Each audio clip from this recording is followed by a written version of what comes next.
3 months ago I added these covers to the raised bed in my front garden food growing space. I based the design in trying to make mini polytunnels that would go over the raised beds and boost productivity. It was a really fun project to do. But the reason you've clicked this video is you want to know whether or not it was worth it, whether or not I would recommend that you do it. And in this video I'm going to be really brutally honest about the realities of the results that you get by going to all the effort of building a raised bed cover like this. There's quite a bit that you have to think about. In this video I'm going to talk about why I built these raised bed covers, how I did so, and more importantly how you can do so. But I'm going to be very honest about whether or not I would recommend that you go to all the trouble of building raised bed covers. Do they give you results? Well, firstly, it was a really straightforward project to do. You can see here that I'm just building a timber frame that goes on the top of the raised bed, and you would cut the wood to whatever size of raised bed that you've got. You just make sure that it overlaps so it's resting on the top of the raised bed. I then added these pipes that form the arches that are going to hold up the cover. I just used 15mm pipe and screwed it onto the timber rails that go around the raised bed, sometimes with more success than others. I managed to salvage this piping from a nearby skip, so it didn't cost me anything, but this thickness worked really well for me. It supported polythene, as you'll see in a minute. It's really worth taking your time and, most importantly, making sure that these hoops are level with each other at their apex.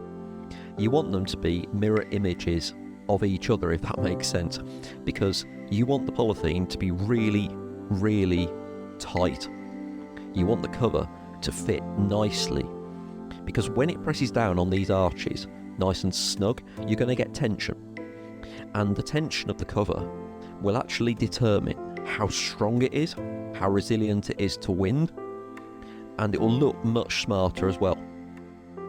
You can see here we're taking our time making sure that the lengths of pipe are exactly the same length and that they're secured to the frame at exactly the same height too.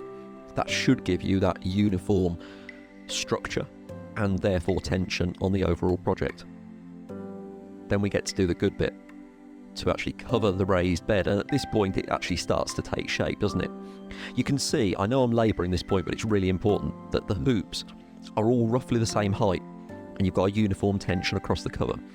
I would strongly recommend, if possible, you have a friend with you for covering a polytunnel or indeed a small raised bed like this, because the slightest gust of wind makes your job a lot harder. You want to try and get as much tension as you can at this point in the process.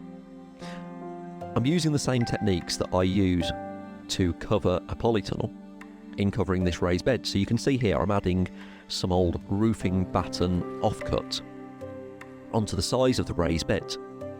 I'm just going to nail those into place just to form a tight tension to hold the cover in place.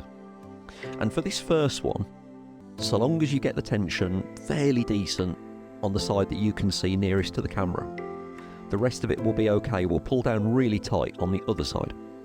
Just secure this batten using some nails. Try to get a really good connection, a really good tension between the batten and the cover, and that will make it really strong, really secure. We then repeated this process, adding another batten to the other side of the cover. And you can see here that Kate is just pushing down and applying a little bit of tension to the cover as I'm banging in nails and trapping the cover in the batten on the other side.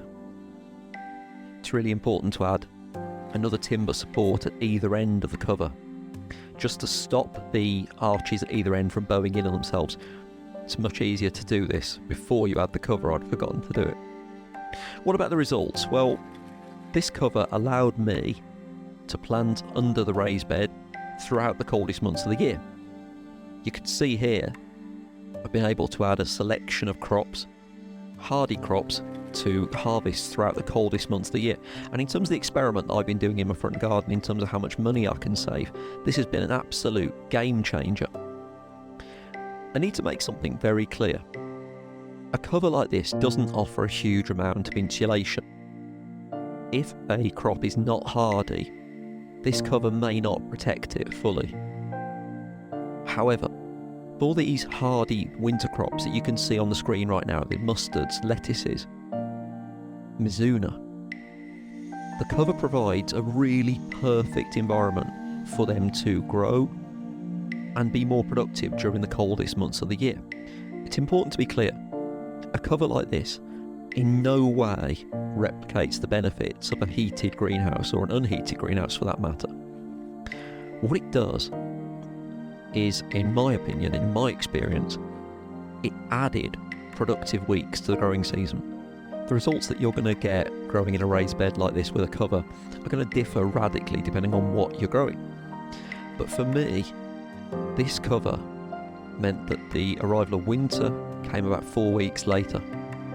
The arrival of spring has arrived a few weeks earlier. It's the same phenomenon that I see growing commercially in Apolles. Even on a chilly day in winter, when the sun hits these covers, it warms the bed underneath it. It seems to just hold in those perfect growing conditions and promote that bit of extra growth. It protects your plants from the worst that the winter can throw at them. And for that reason, these raised bed covers have been a great success for me.